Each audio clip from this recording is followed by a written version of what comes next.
Donc, par Allah, wallahi, c'est pas la peine de chercher l'illicite.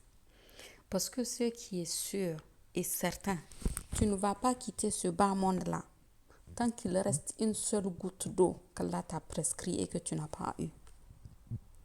Tu ne vas quitter ce bas monde que si tu as fini de prendre tout ce qu'Allah il a prescrit pour toi.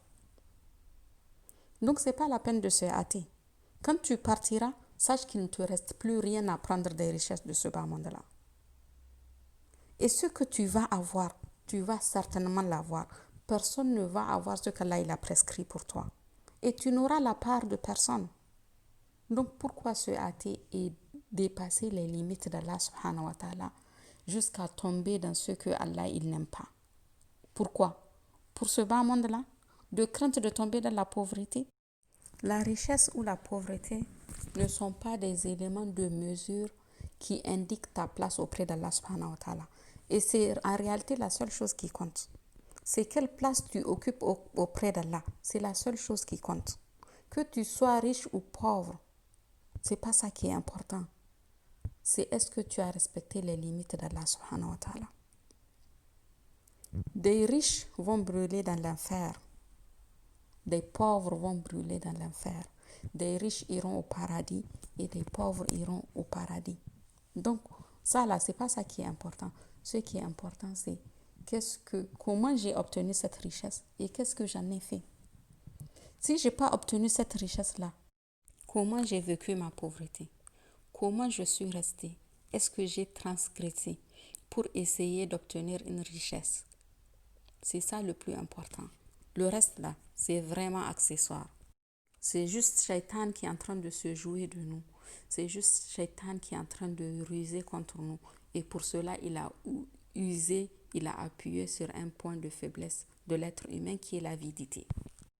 La troisième crainte que Shaitan, la'natullahi alayhi, utilise contre le fils d'Adam est la peur de perdre des amis ou des proches.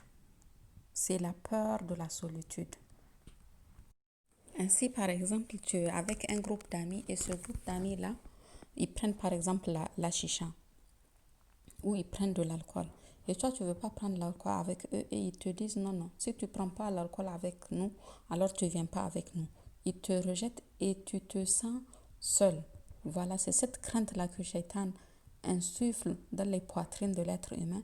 Et donc, pour éviter de se retrouver seul, pour éviter d'être rejeté par ses amis ou par sa famille, en refusant de désobéir à Allah subhanahu wa ta'ala, alors tu préfères désobéir à Allah et être avec ton groupe d'amis. Ce propos-là est illustré par l'histoire qui a provoqué la descente des versets 27 à 29 de la sourate.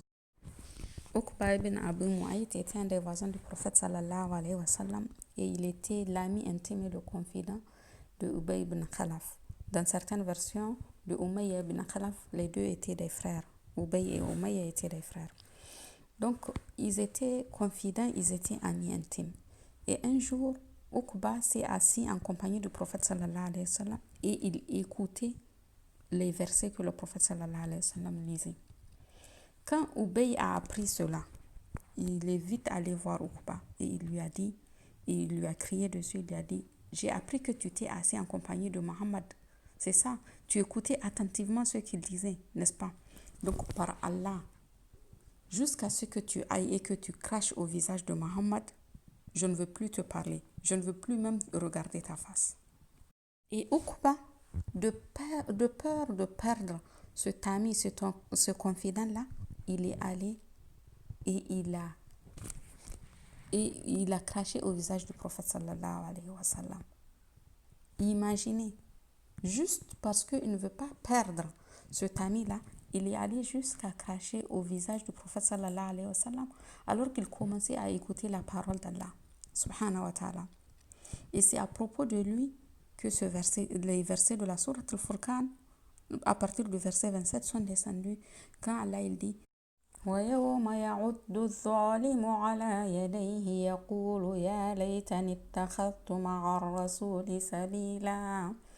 Le jour où l'injuste se mordra les deux mains et dira hélas pour moi, si seulement j'avais suivi le chemin avec le messager. Ya waylata laytani lam attakhidh fulanan khalila. Malheur à moi. Hélas, si seulement je n'avais pas pris un tel pour ami.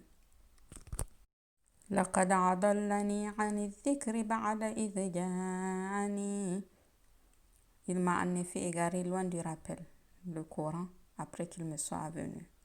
Donc, ce faisant, en l'écoutant et en m'éloignant du rappel après qu'il me soit venu, alors que la voix juste, elle est claire et nette, et que juste parce que je ne veux pas perdre cet ami, ou ce proche, ou ce membre de ma famille, je le suis et je tombe dans ce qu'Allah n'aime pas, c'est que Shaitan est en train d'utiliser cet ami-là.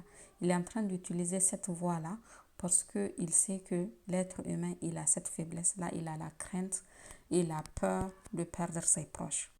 Et